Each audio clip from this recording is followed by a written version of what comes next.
One of the most exciting scientific findings of the past half-century has been the discovery of widespread trophic cascades.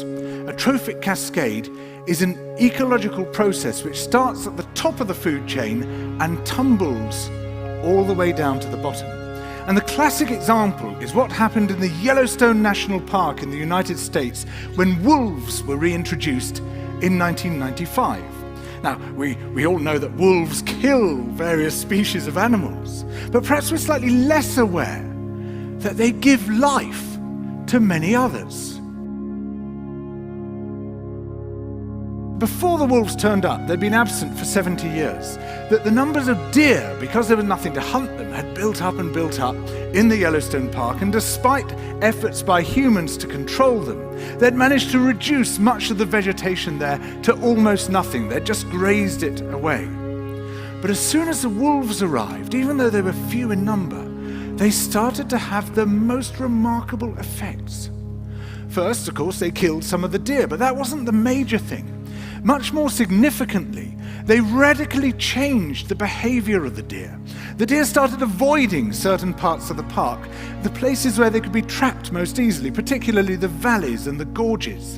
And immediately those places started to regenerate. In some areas, the height of the trees quintupled in just 6 years.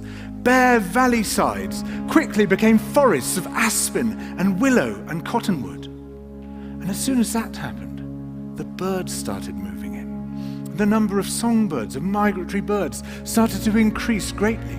The number of beavers started to increase because beavers like to eat the trees. And beavers, like wolves, are ecosystem engineers. They create niches for other species. And the dams they built in the rivers provided habitats for otters and muskrats and ducks and fish and reptiles and amphibians. The wolves killed coyotes, and as a result of that, the number of rabbits and mice began to rise, which meant more hawks, more weasels, more foxes, more badgers. Ravens and bald eagles came down to feed on the carrion that the wolves had left.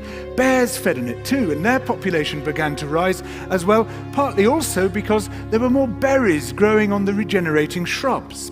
And the bears reinforced the impact of the wolves by killing some of the calves of the deer. But here's where it gets really interesting.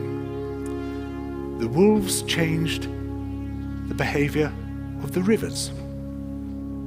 They began to meander less. There was less erosion. The channels narrowed, more pools formed, more riffle sections, all of which were great for wildlife habitats.